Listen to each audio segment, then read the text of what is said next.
నమస్కారం PS news వార్తలకు స్వాగతం. ముందుగా వార్తల్లోని ముఖ్యాంశాలు. మహిళల ఆర్థిక సాధికారతకు అవకాశాలు పెరిగాయన్న రేవంత్. స్వయం సహాయక సంఘాలకు సోలార్ పవర్ అవకాశం.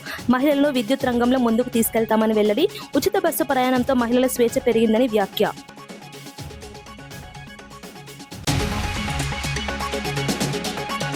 రంజాన్ మాసం సాయం దయ సందేశం ఇస్తుందన్న పెమ్మసాని. అవసరంలో ఉన్నవారికి సహాయం చేయాలన్న పెమ్మసాని. సమాజంలో ఐక్యతకు రంజాన్ గొప్ప సందేశమని వ్యాఖ్య. రంజాన్ మాసం సేవాభావం పెంచుతుందని వెల్లడి.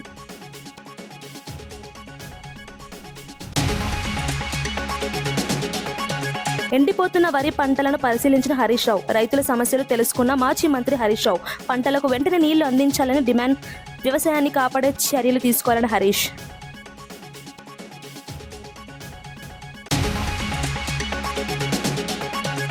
ముగ్గురు పిల్లల వ్యాఖ్యపై చంద్రబాబును ప్రశ్నించిన షర్మిల. యువతకు ఉద్యోగాలు లేకపోతే పిల్లలు ఎలా అన్న షర్మిల.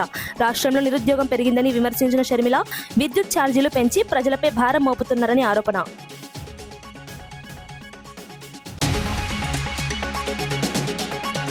తిరుమల లడ్డు వివాదం వెనుక కుట్ర ఉందన్న సజ్జల. జగన్ను ఎదుర్కోలేక తప్పుడు ప్రచారం అంటున్న సజ్జల. లడ్డు కల్తీ ఆరోపణల వెనుక ప్రయోజనాలున్నాయని వ్యాఖ్య. ప్రజలను తప్పుదారి పట్టించే ప్రచారం చేస్తున్నారని ఆరోపణ.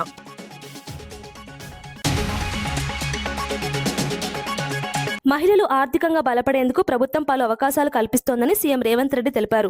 స్వయం సహాయక సంఘాల మహిళలకు సోలార్ పవర్ ఉత్పత్తి చేసే అవకాశం ఇచ్చామని చెప్పారు. విద్యుత్ రంగంలో ఆదాని అంబానీలతో పోటీ పడే స్థాయికి మహిళలను తీసుకెళ్లాలని లక్ష్యంగా పెట్టుకున్నామని తెలిపారు. ఆర్టీసీ బస్సులో మహిళలకు ఉచిత ప్రయాణం కల్పించడం ద్వారా వారి స్వేచ్ఛ పెరిగిందన్నారు. జిల్లాలో ప్రభుత్వ స్థలాలు కేటాయించి మహిళల చేతుల్లో పెట్రోల్ బంకులు నిర్వహించే అవకాశాలు ఇచ్చామని తెలిపారు. దేశంలోని తొలిసారి మహిళా యూనివర్సిటీకి వీరనారి చాకలి ఐలమ్మ పేరు పెట్టామని చెప్పారు. మహిళా సాధికారతకు ప్రభుత్వం కట్టుబడి ఉందన్నారు. పాటిల్ కావచ్చు, శ్రీమతి ఇందిరాగాంధీ గారు కావచ్చు, శ్రీమతి సోనియా గాంధీ గారు కావచ్చు, శ్రీమతి మీరా కుమార్ కావచ్చు, ఇలా చెప్పుకుంటూ వెళ్తే స్వతంత్రానికి ముందు, స్వతంత్రం వచ్చిన తర్వాత రాజకీయ పార్టీలలో మహిళల యొక్క ప్రాధాన్యతను గుర్తించి మహిళలకు అత్యంత బాధ్యతాయుతమైన పదవులను కట్టబెట్టి సమర్థవంతంగా వాళ్ళు ఆ బాధ్యతలను నిర్వహించిండ్రు. శక్తిని మనం మహిళతో పోలుస్తాం, అభివృద్ధిని, కుటుంబం యొక్క గౌరవాన్ని నిలబెట్టడానికి మహిళతోనే పోలుస్తాం. కానీ అలాంటి మహిళకు రక్షణ కల్పించలేకపోతున్నామో, అభద్రతా భావంలో మహిళలు ప్రతిరోజు ఇంటి నుంచి బయలుదేరుతున్నారు అని అంటే అది ఏ ఒక్క రాష్ట్ర ప్రభుత్వానికి గౌరవం కాదు. అందుకే తెలంగాణ రాష్ట్ర ప్రభుత్వం ఈ రాష్ట్రంలో ఇంతకుముందు మహిళా వేధింపు కార్యక్రమాలు పట్టణాలకే పరిమితమయ్యేది, లేదా కొన్ని కళాశాలలోనో లేకపోతే పబ్లిక్ ప్లేసెస్లోనో మహిళలు వేధింపులకు గురయ్యేది. సాంకేతిక పరిజ్ఞానం పెంపొందిన ఈ సమయంలో cyber crime, social media also is playing a crucial role in harassment of women. Here we have to take some responsibility. We have to correct ourselves. మనల్ని మనము సవరించుకొని మన బాధ్యతలను మనం నెరవేర్చాల్సిన సందర్భం వచ్చింది. ఇంతకుముందు ఉన్నతాధికారులు మాట్లాడుతూ అమ్మాయిలు ఇంట్లో నుంచి బయలుదేరినప్పుడు జాగ్రత్తగా ఉండను, లేకపోతే ఏదైనా తప్పు జరిగితే అమ్మాయిలనే తప్పు పట్టడము, ఇలాంటివన్నీ మన వ్యవస్థలో వేళ్ళూనుకున్న ఒక దుష్ట సాంప్రదాయం. అదేవిధంగా ప్రభుత్వాలు మహిళా రక్షణ కోసం చట్టాలు చేయడం, మహిళా రక్షణ కోసం పోలీసుల పర్యవేక్షణ చేయడంతోనే మన బాధ్యత అయిపోయింది అని భావిస్తే మన బాధ్యత పూర్తి అవ్వలేదు. ఈరోజు సమాజంలో ఉండే మనము చట్టాలను చేయడం, పోలీసులు పర్యవేక్షణ చేయడమే కాదు, ఒక సోషల్ రెస్పాన్సిబిలిటీ మనం తీసుకున్నప్పుడే ఆ సమస్యకు పరిష్కారం దొరుకుతుంది అని చెప్పి నేను భావిస్తున్నా. సోషల్ రెస్పాన్సిబిలిటీ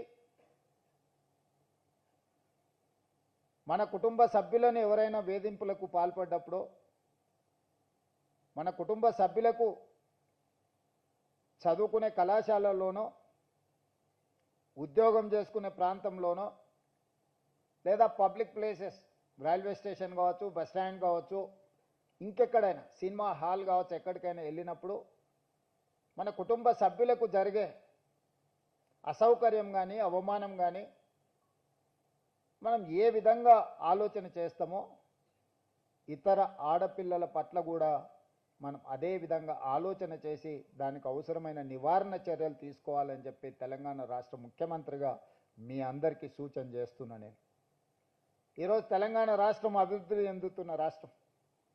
ఈ రాష్ట్రంలో మన మహిళల కోసం ఎన్నో నిర్ణయాలు తీసుకుంటున్నాం. ఈరోజు మహిళలకు కుటుంబానికి రేషన్ కార్డు ఇచ్చినా మహిళ పేరు మీదనే ఇవ్వాలనుకుంటున్నాం. ప్రభుత్వం తరఫున ఇళ్ల కేటాయింపు జరిగినా మహిళ పేరు మీదనే ఈరోజు ఇళ్ల కేటాయింపులు జరుగుతున్నాయి. ఈరోజు చాలా పథకాలకు మహిళా పేరు మీదనే స్వయం సహాయక సంఘాలు 65 లక్షల మంది సభ్యులు తెలంగాణ రాష్ట్రంలో ఉంటే వాళ్ళకి ఫైనాన్షియల్ అసిస్టెన్స్ కింద 27,000 crores లాస్ట్ ఇయర్ మనం ఆర్థికంగా వాళ్ళు నిలబడాలి. ఆర్థికంగా వాళ్ళు నిలబడ్డప్పుడు ఈ సమాజంలో వాళ్ళకి గౌరవం దక్కుతుంది అని చెప్పి ఈరోజు మహిళా శక్తిని మనం ప్రోత్సహిస్తున్నాం. ఈరోజు హైటెక్ పై దౌర్జన్యం జరిగిందంటూ జాతీయ ఎస్సీ కమిషన్ కు పిటిషన్ ఇచ్చిన ఘటనపై దర్యాప్తు కొనసాగుతోందని ఏఎస్పీ రామ్నాథ్ హెగ్డే తెలిపారు. ఈ కేసులో హర్ష వీణను విచారించినట్లు చెప్పారు. ఎమ్మెల్యే అరవ శ్రీధర్ పై వచ్చిన ఆరోపణలపై సమగ్ర విచారణ జరుగుతుందన్నారు.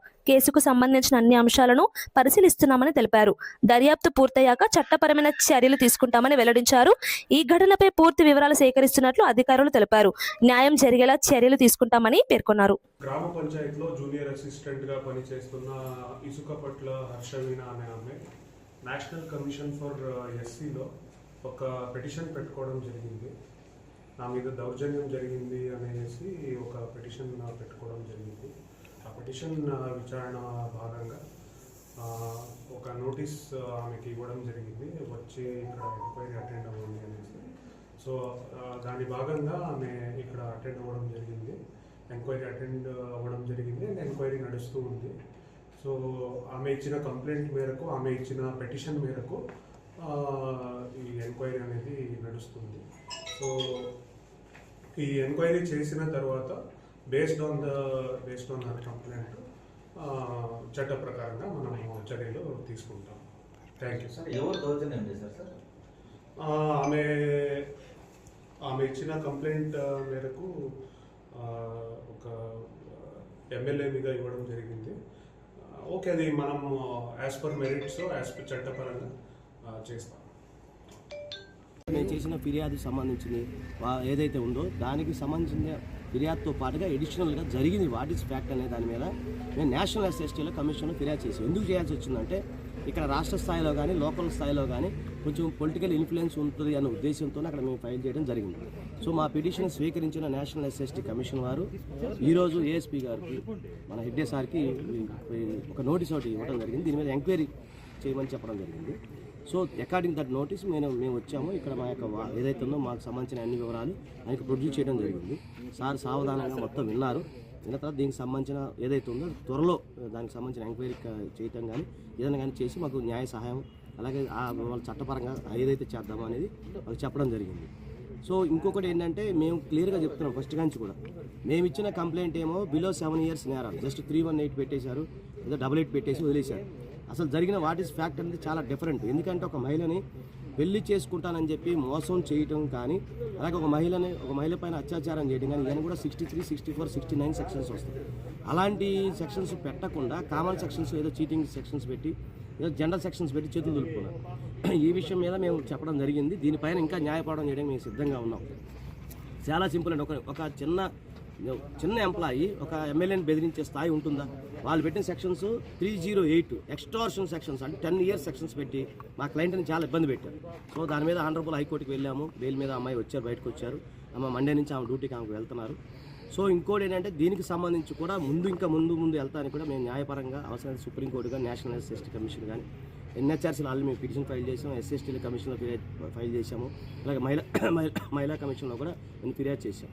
సో ఇదంతా కూడా న్యాయపరమైన అంశాలు కాబట్టి కొంత సమయం పడుతూ ఉంటుంది. సో డే బై డే మీకు అప్డేట్ నేను ఇస్తూ ఉంటాను. మీకేమైనా డౌట్స్ ఉంటే అడగండి, చెప్తాను. కరీంనగర్ జిల్లా గంగాధర మండలం గోపాలరావుపల్లి గ్రామంలో ఎండిపోతున్న వరి పంటలను మాజీ మంత్రి హరీష్ రావు పరిశీలించారు. ఈ సందర్భంగా రైతులు తమ సమస్యలను ఆయనకు వివరించారు. కాలువలు లేకపోవడం వల్ల భూగర్భ జలాలు అందక పంటలు ఎండిపోతున్నాయని రైతులు ఆవేదన వ్యక్తం చేశారు. వెంటనే చర్యలు తీసుకుని పంటలకు నీళ్లు అందించాలని, ప్రభుత్వం చర్యలు తీసుకోవాలని హరీష్ రావు డిమాండ్ చేశారు.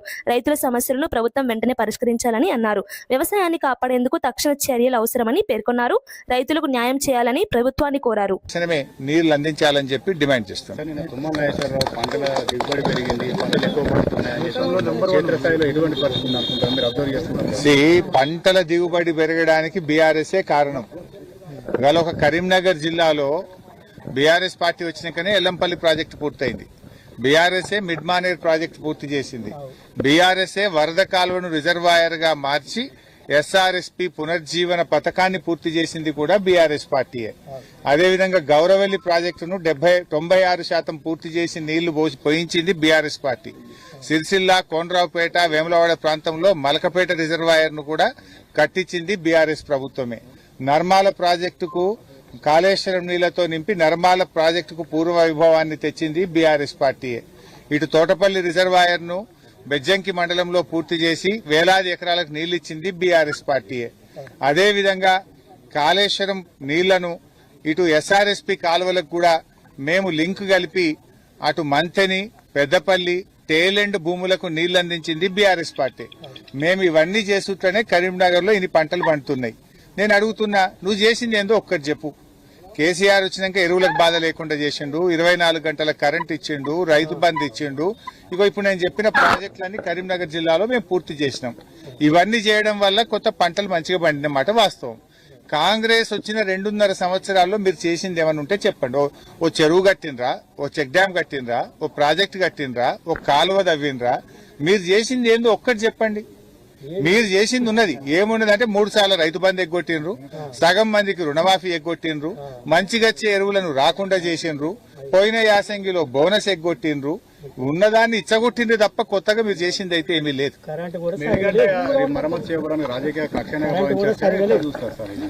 ఇప్పుడు మేడిగడ్డలో ఒక పిల్లర్ మాత్రమే కుంగింది. కాళేశ్వరం అంటే 3 బ్యారేజీలు, 203 కిలోమీటర్ల టనలు, 18 రిజర్వాయర్లు, 16 సబ్స్టేషన్లు, 1530 కిలోమీటర్ల కాలువలు, ఇదంతా కలిపితే కాళేశ్వరం. ఇవన్నీ మంచిగా ఉన్నాయి, బ్రహ్మాండంగా. మిడ్ మానేర్ నిండా నీళ్లు లేవా? అవి కాళేశ్వరం కాదా? రంగనాయక సాగర్లో లేవా? మల్లన్న సాగర్లో లేవా? కొండపోచమ్మ సాగర్లో లేవా? ఎక్కడ లేవు నీళ్లు? అవన్నీ కాళేశ్వరం నీళ్లే. వాటి కింద లక్షల ఎకరాల్లో పంట పండుతుంది. గా మేడిగడ్డ ఒక పిల్లర్ మరమ్మతు చేయడానికి. ఏపీ ముఖ్యమంత్రి చంద్రబాబు చేసిన జనాభా నియంత్రణ ఎత్తివేత వ్యాఖ్యలపై ఏపీ కాంగ్రెస్ అధ్యక్షురాలు వైఎస్ షర్మిల తీవ్రంగా స్పందించారు. రాష్ట్రంలో ఇప్పటికీ ఉన్న యువతకు సరైన ఉపాధి అవకాశాలు లేవని అన్నారు. అలాంటి పరిస్థితుల్లో 3 పిల్లలను కనాలని చెప్పడం ఎలా సమంజసం అవుతుందని ప్రశ్నించారు. ఉన్న పిల్లలకే సరైన భవిష్యత్తు కల్పించలేని పరిస్థితి ఉందని విమర్శించారు. నిరుద్యోగులు ఆటోలు, టాక్సీలు నడుపుకుంటూ జీవనం సాగిస్తున్నారని పేర్కొన్నారు. రాష్ట్రంలో ఇచ్చిన హామీలు అమలు కాలేదన్నారు. విద్యుత్ ఛార్జీలు పెంచి ప్రజలపై భారాన్ని మోపారని విమర్శించారు. రాష్ట్రాన్ని అప్పుల కుప్పగా మార్చారని విమర్శించారు. చేస్తున్నారు, ఎవరు పట్టించుకుంటున్నారు? బిడ్డలకు భరోసా లేదు. పైగా చంద్రబాబు గారు అంటారు ఇప్పుడు 2 బిడ్డలు సరిపోరట, 3, 4, 5 కనాలట. ఉన్న బిడ్డలకే దిక్కులేదు, 2, 3, 4 కడాలట. అట్లా కన్న వాళ్ళకి ఈయన 25,000 రూపాయలు ఇస్తాడట. ఈయన ఇచ్చే బోర్డు 25,000 రూపాయల కోసం మీరు బిడ్డల్ని కనాలట. ఇప్పటికే ఆరోగ్యశ్రీకి చంద్రబాబు గారు 3,000 కోట్ల రూపాయలు బకాయిలు పెట్టారు. ఫీజు రీఎంబర్స్మెంట్ కు 6,000 కోట్ల రూపాయలు బకాయిలు పెట్టారు. ఇప్పటికే కరెంటు ఛార్జీలు చంద్రబాబు గారు ముఖ్యమంత్రి అయిన తర్వాత ఈ 2 ఏళ్లలో మీ మీద 15,000 కోట్ల రూపాయలు వేశాడు. ఇదంతా సరిపోలేదు, ఇప్పుడు ఈ బిడ్డలు సరిపోరట, మళ్ళీ బిడ్డలను కనాలట, మీకు దానికి 25,000 ఇస్తారట. ఒకసారి ఆలోచన చేసుకోండి, పాలకులు ఎలా ఉన్నారో ఆలోచన చేసుకోండి. తిరుమల శ్రీవారి లడ్డు వివాదంపై తప్పుడు ప్రచారం జరుగుతోందని వైఎస్ఆర్సీపీ నేత సజ్జల రామకృష్ణారెడ్డి ఆరోపించారు. రాజకీయంగా జగన్ ఎదుర్కోలేక చంద్రబాబు కుట్రలు చేస్తున్నారని విమర్శించారు. లడ్డు కల్తీ ఆరోపణల వెనుక పెద్ద ఆర్థిక ప్రయోజనాలు దాగి ఉన్నాయని అన్నారు. హెరిటేజ్ సంస్థకు చెందిన వ్యాపార ప్రయోజనాల కోసం ఈ ప్రచారం జరిగిందని ఆరోపించారు.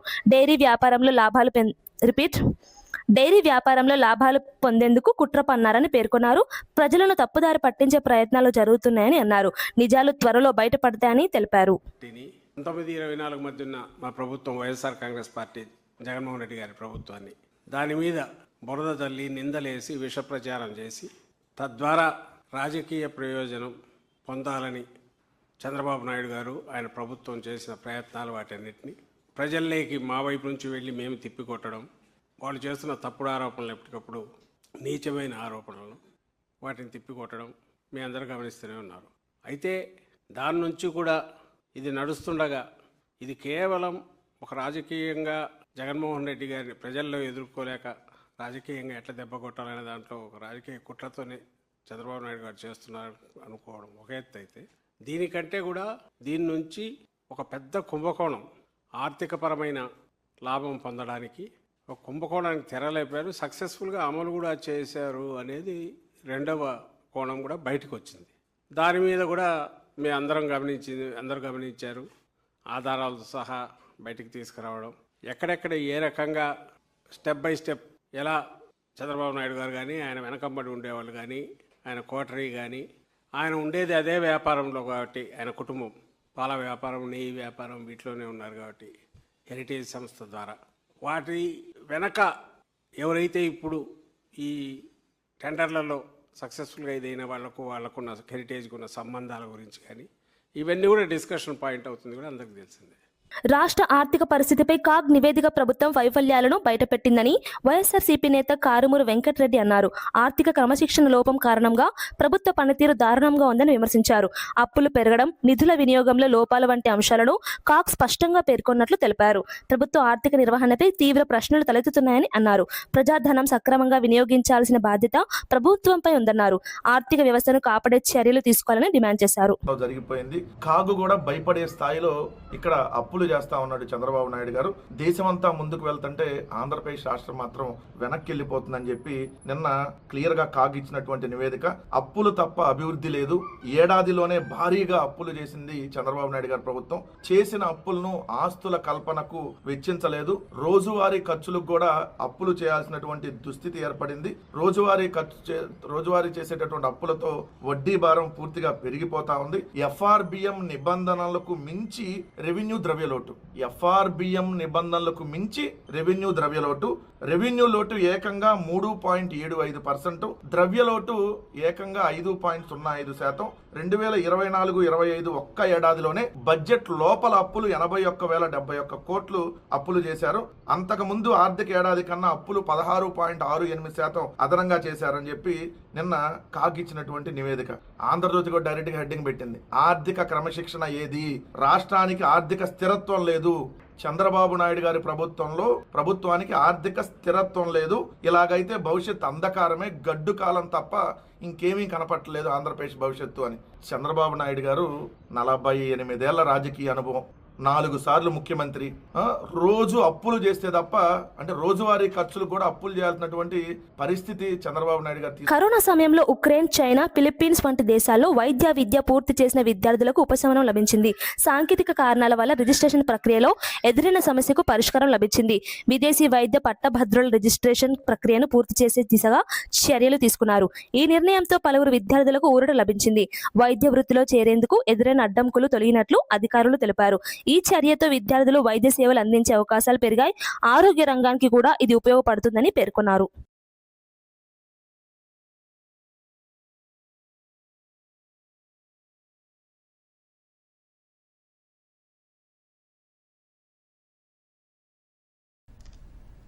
ఎన్ఎంసీ గైడ్లైన్స్ను అనుగుణంగా వాటిని పాటిస్తూ చేయాల్సిన పరిస్థితులు కాబట్టి ఆ నేపథ్యంలో కొద్దిగా ఆలస్యమైంది. ఆ సందర్భంగా అనేక మంది విద్యార్థులు తీవ్రమైన వేదనకు గురయ్యారు. వాళ్ళ భవిష్యత్తు పట్ల వాళ్ళు ఒక ఆందోళన చెందారు. ఆ క్రమంలో ప్రభుత్వం చాలా సానుకూలంగా ఉంటూనే అయితే కొన్ని రూల్స్ రెగ్యులేషన్స్ ప్రభుత్వం దృష్టిలో ఉన్నప్పుడు, పైగా కేసు సబ్జుడిస్ అయినప్పుడు ఒక కాంట్రడిక్టరీ స్టేట్మెంట్ కూడా ఇచ్చిన నేపథ్యంలో కాస్త ఆలస్యమైన విషయం వాస్తవం. అయితే వాటిని గుర్తించి ఎవరైతే చాలా నిజాయితీగా వెళ్ళి మళ్ళీ అక్కడ ఆఫ్లైన్లో చేయాల్సిన కోర్సును పూర్తి చేశారో, ఎవరైతే అక్కడికి వెళ్ళి తర్వాత ఈ కాంపెన్సేటరీ పీరియడ్ని పూర్తి చేశారో వాళ్ళందరికీ కూడా న్యాయం చేస్తామని ఈ సందర్భంగా తెలియజేస్తున్నాం. ఇప్పటికే ఆ సందర్భంగా పూర్తి చేసి సాటిస్ఫాక్టరీగా కాంపెన్సేటరీ సర్టిఫికేట్ ఇచ్చిన వాళ్ళకు కూడా వాళ్ళ నియామక పత్రం, భవిష్యత్తులో కూడా మిగతా రాబోతున్న దీంట్లో క్రమంలో కూడా మిగతా వాటిని కూడా గుర్తించి వారికి ఎక్కడ అన్యాయం జరగకుండా వారి భవిష్యత్తుని కాపాడే దిశగా ఎన్డీఏ ప్రభుత్వం ప్రయత్నం చేస్తుంది. 2026 విద్యా సంవత్సరంలో పట్టుభద్రులైన విద్యార్థులకు డిప్యూటీ సీఎం భట్టి విక్రమార్క అభినందనలు తెలిపారు.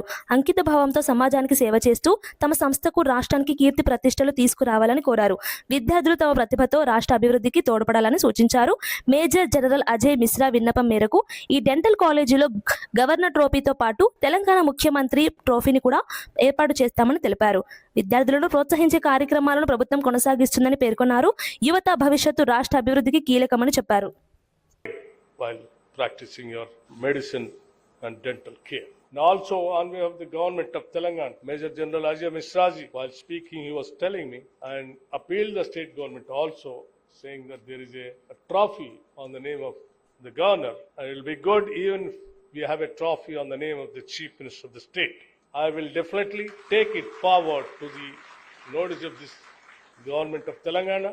We will positively examine it and see to that this trophy on the name of the Chief Minister of Telangana is instituted here in Dental College Sciences. Thank you very much once again and my warmest. ఆదాయానికి మించిన ఆస్తులు ఉన్నాయనే ఫిర్యాదుతో Ongole ACB అధికారులు case నమోదు చేశారు. Giddalur incharge sub రిజిస్ట్రార్గా పనిచేసిన కృష్ణమోహన్ రావు నివాసాల్లో ACB అధికారులు సోదాలు నిర్వహించారు.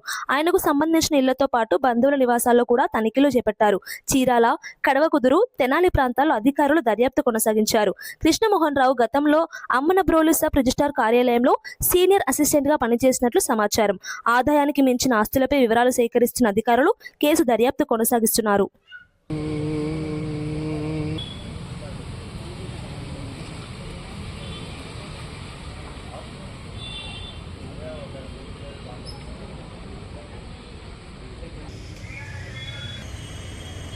డి సోమన్న, నేను డిఎస్పి కర్నూలు.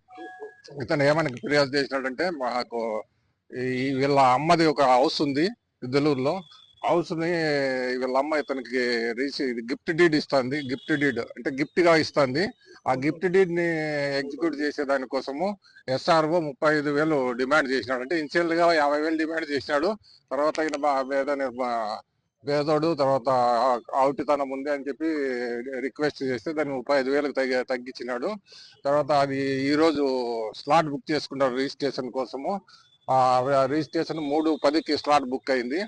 తర్వాత ఇతను చెప్పినట్లు, అతను డిమాండ్ చేసినట్లుగా ఈరోజు అతని కంప్లైంట్ మేరకు మేము ఉదయం రిజిస్టర్ చేసుకున్నాము. FIR రిజిస్టర్ నమోదు చేసుకున్నాము. నమోదు చేసుకున్న తర్వాత మేము మీడియేటర్స్ తీసుకొని వచ్చి అతనికి డబ్బులు ఇచ్చేటప్పుడు రెడ్ హ్యాండెడ్ గా పట్టుకున్నాం. SRO వచ్చి కృష్ణమోహన్ రావు అని కంప్లైంట్ డబ్బులు ఇచ్చిన తర్వాత కాంగ్రెస్ ప్రభుత్వం చేపట్టిన ప్రజాపాలన ప్రగతి ప్రణాళికను అడ్డుకోవాలని కేటీఆర్, హరీష్ రావు ప్రయత్నిస్తున్నారని ఎంపీ చామల కిరణ్ కుమార్ రెడ్డి తీవ్రంగా విమర్శించారు. 10 ఏళ్ల బీఆర్ఎస్ పాలనలో రాష్ట్రాన్ని అప్పుల పాలు చేశారని ఆరోపించారు. ఇప్పుడు సీఎం రేవంత్ రెడ్డి సంక్షేమ పథకాలను అమలు చేస్తుంటే ప్రతిపక్షాలు ఓర్వలేకపోతున్నాయని అన్నారు. ప్రజల కోసం చేపట్టిన కార్యక్రమాలను అడ్డుకునే ప్రయత్నాలు సరికావన్నారు. ప్రతిపక్షాలు తప్పుడు ప్రచారం మానుకొని గ్రామ సభల్లో పాల్గొని నిర్మాణాత్మక సూచనలు ఇవ్వాలని సూచించారు. ప్రభుత్వం తీసుకుంటున్న చర్యలు ప్రజలకు ఉపయోగపడేలా అమలు అవుతున్నాయని చెప్పారు. గ్రామ స్థాయి దాకా వెళ్లి గ్రామ స్థాయిలో కూడా ప్రతి గ్రామంలో కూడా ప్రజల అందుతున్నటువంటి పథకాల మీద రానున్న రోజులలో ప్రభుత్వం ఏ నిర్ణయాలు తీసుకుంటే ప్రజలకు సంక్షేమం జరుగుతుందో తెలుసుకోవడానికి ఈ కార్యక్రమాన్ని చేస్తారు. ఇలాంటి మంచి కార్యక్రమాన్ని తీసుకుంటున్నటువంటి రేవంత్ రెడ్డి గారు, ఎందుకంటే మనమేదో హైదరాబాద్ నగరం సెక్రటేరియట్ లో కూర్చొని తీసుకునేటువంటి నిర్ణయాలు ప్రజలకు పోతున్నాయా, ప్రజల స్పందన ఎలా ఉందని తెలుసుకోవాల్సినటువంటి ఆలోచన నాయకులకు ఉండాల్సిన అవసరం ఉంది. కానీ హరీష్ రావు గారు, కేటీఆర్ గారు యథావిధిగా వాళ్ళకు ఉన్నటువంటి ఆలోచన, ఎందుకంటే ఈ ప్రభుత్వం ఎట్టి పరిస్థితిలో ప్రజల మదిలో నిలవడానికి వీల్లేదని, ఎందుకంటే అధికారం కోల్పోద్దని కూడా ఏ రోజు ఆలోచించలే వాళ్ళు. ఇప్పుడు అధికారం కోల్పోవడమే కాకుండా 2.5 సంవత్సరాల పాలన మీద ప్రజల మధ్యనకి వెళ్లి ప్రగతి గురించి మాట్లాడుతున్న ఒక ఆవేదనను వాళ్ళు ఈరోజు ఏం చేయలేదు ఈ ప్రభుత్వం, ఇది కేవలం టైం పాస్ కోసమే చేస్తున్నారు. వీళ్ళు గత 2.5 సంవత్సరాల పాలన మీద చర్చ జరగాల్సిన అవసరం ఉంది. కానీ వీళ్ళు 99 రోజుల కార్యక్రమం తీసుకొని ప్రజల్ని తప్పుదో పట్టిస్తున్నారని చెప్పి హరీష్ రావు గారు అంటారు. హరీష్ రావు గారు, నేను ఒకటే చెప్తున్నా, మేము ప్రగతి ప్రణాళికతో ముందుకెళ్తున్నాం. మీరు గతంలో ప్రగతి భవన్ పెట్టి ప్రగతి లేని రాష్ట్రాన్ని 10 ఏళ్లు పరిపాలించి అప్పుల రాష్ట్రంగా చేశారు. ఏ రోజు కూడా ఫామ్ హౌస్ మీరు మీ కుటుంబ సభ్యులు మాట్లాడుకోలేదు తప్ప మీ మంత్రులతో మాట్లాడింది లేదు, మీ ఎమ్మెల్యేలతో మాట్లాడింది లేదు, కింద ప్రజల దగ్గరికి పోయి వాస్తవాలు తెలుసుకున్న పరిస్థితి లేదు. ఈ రోజు మేము 2.5 సంవత్సరాల అధికారంలోకి వచ్చిన తర్వాత ఎన్నో సంక్షేమ పథకాలు తీసుకొచ్చి ఇంకా కొన్ని తేవాల్సినవి కూడా ఉన్నాయి. అవి తేకపోవడానికి కారణం కూడా ప్రజలకు వివరిస్తాం. ఎందుకు రాజు వెట్స్ రాంబాబు సినిమాకు గద్దర్ అవార్డు లభించింది. ఫస్ట్ బెస్ట్ ఫీచర్ ఫిలిం అవార్డును ఈ చిత్రం అందుకుంది. సామాజిక అంశాలతో తెరకెక్కిన ఈ సినిమా ప్రేక్షకుల ప్రశంసలు అందుకుంది. అదే సమయంలో second best feature film award దండోరా సినిమాకు లభించింది. ఈ అవార్డులతో చిత్ర బృందం ఆనందం వ్యక్తం చేసింది. మంచి కథా నేపథ్యంతో రూపొందిన ఈ సినిమాలకు గుర్తింపు లభించడం సంతోషకరమని సినీ వర్గాలు పేర్కొన్నాయి. ఈ అవార్డులు కొత్త దర్శకులు, నిర్మాతలకు ప్రోత్సాహంగా నిలుస్తాయని తెలిపారు. Director Akhil Raj hero and Tejaswini Rao heroine. దానికి Raju weds Rambai first best feature film gold. Second best feature film Dandora. Muppaneni Ravindra Banerjee producer, Murali Kanth Devaso director and actor Nandu, heroine Mounika Chikila. వార్తలు ముగించే ముందు ముఖ్యాంశాలు మరోసారి. మహిళల ఆర్థిక సాధికారతకు అవకాశాలు పెరిగాయన్న రేవంత్. స్వయం సహాయక సంఘాలకు సోలార్ పవర్ అవకాశం. మహిళలను విద్యుత్ రంగంలో ముందుకు తీసుకెళ్తామని వెల్లడి. ఉచిత బస్సు ప్రయాణంతో మహిళల స్వేచ్ఛ పెరిగిందని వ్యాఖ్య.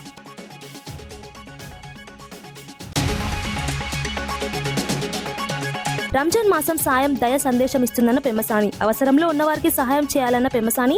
సమాజంలో ఐక్యతకు రంజాన్ గొప్ప సందేశమని వ్యాఖ్య. రంజాన్ మాసం సేవాభావం పెంచుతుందని వెల్లడి.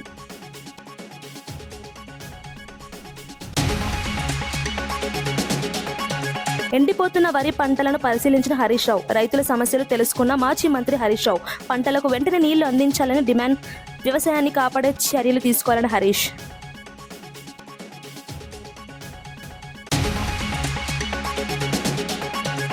ముగ్గురు పిల్లల వ్యాఖ్యపై చంద్రబాబును ప్రశ్నించిన షర్మిల. యువతకు ఉద్యోగాలు లేకపోతే పిల్లలు ఎలా అన్న షర్మిల. రాష్ట్రంలో నిరుద్యోగం పెరిగిందని విమర్శించిన షర్మిల. విద్యుత్ ఛార్జీలు పెంచి ప్రజలపై భారం మోపుతున్నారని ఆరోపణ.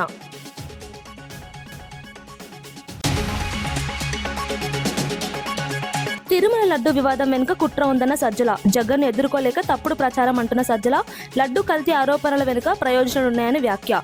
ప్రజలను తప్పుదారి పట్టించే ప్రచారం చేస్తున్నారని ఆరోపణ.